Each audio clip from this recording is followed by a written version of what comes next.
கார்த்திகை மாதம் முழுவதுமே வீட்டில் விளக்கேற்றி வழிபாடு செய்வது ரொம்ப ஒரு சிறப்பான விஷயம்.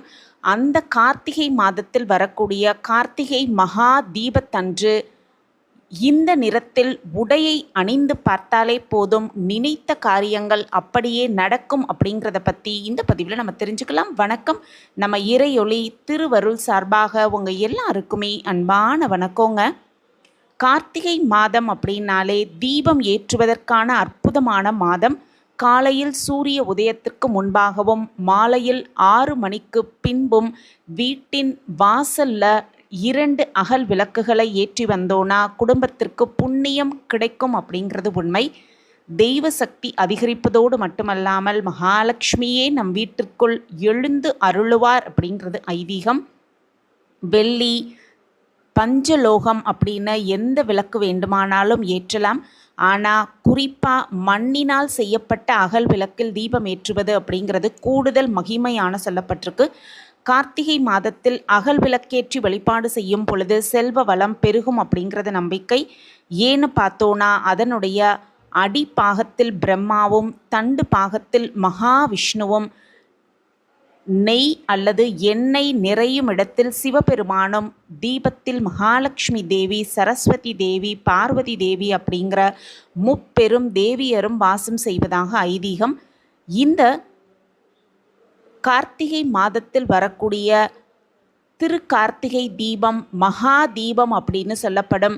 கார்த்திகை தீபத்தன்று இந்த நிறத்தில் உடையணிந்து கொண்டு நம்ம தீபம் ஏற்றும் பொழுது அதற்கு கிடைக்கக்கூடிய அற்புதமான மாற்றங்கள், நம்ம நினைத்த காரியங்கள் அத்தனையும் நிறைவேற்றி கொள்வதற்கான அற்புதமான ஒரு நாளாகவே சொல்லப்பட்டிருக்கு.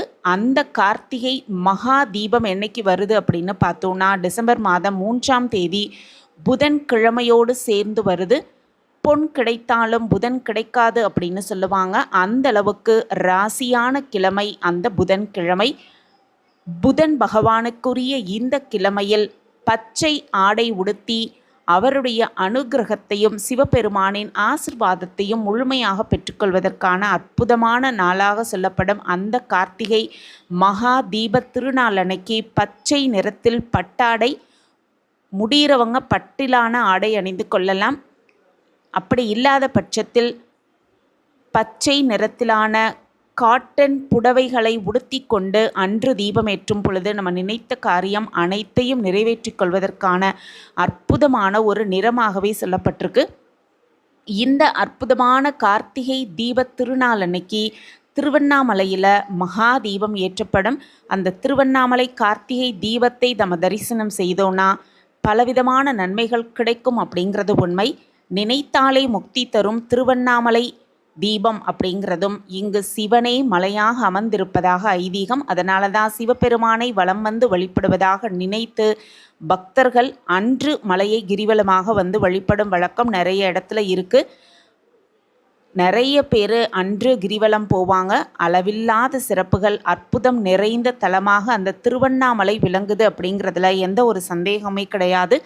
திருவண்ணாமலையின் சிறப்புகள் ரொம்ப சிறப்பு வாய்ந்தது அப்படின்னும், கார்த்திகை தீபம் அப்படின்னாலே நினைவுக்கு வருவது திருவண்ணாமலையில் மலை உச்சியில் ஏற்றப்படும் மகா தீபம்தான். இந்த மகா தீபத்தை நம்ம தரிசனம் செய்யும் பொழுது நம்ம நினைத்த காரியங்கள் அத்தையும் நிறைவேற்றி கொள்ளலாம். அது மட்டுமல்ல, அன்று புதன்கிழமை அப்படிங்கிறதுனால பச்சை நிறத்திலான வஸ்திரம் அணிந்து கொண்டு தீபம் ஏற்றுவது, மகா தீபத்தை தரிசனம் செய்வது சிறப்பான விஷயமா சொல்லப்பட்டிருக்கு. திருவண்ணாமலையில் ஏற்றப்படும் மகா தீபத்தை பார்த்த பிறகுதான் வீட்டில் இருக்கிறவங்க எல்லாருமே வீட்டில் தீபம் ஏற்றி வழிபாடு செய்வாங்க. அந்த வகையில் திருவண்ணாமலையில் ஏற்றப்படும் கார்த்திகை தீபத்தை நேரில் பார்ப்பவர்களுக்கு 21 தலைமுறைக்கும் முக்தி கிடைக்கும் அப்படின்னும், திருவண்ணாமலை தீபத்தன்று மலையை பார்த்து நமச்சிவாய நம்ம சொன்னோன்னா அந்த மந்திரத்தை 3 கோடி முறை உச்சரித்த புண்ணியம் கிடைக்கும் அப்படின்னும், தீபம் ஏற்றப்படும் போது மலைக்கு உள்பகுதியிலும் பூஜைகள் நடக்கும், ஒளி கேட்பதாக ரமணர், சேஷாத்ரி சுவாமிகள் நிறைய பேர் சொல்லியிருக்காங்க.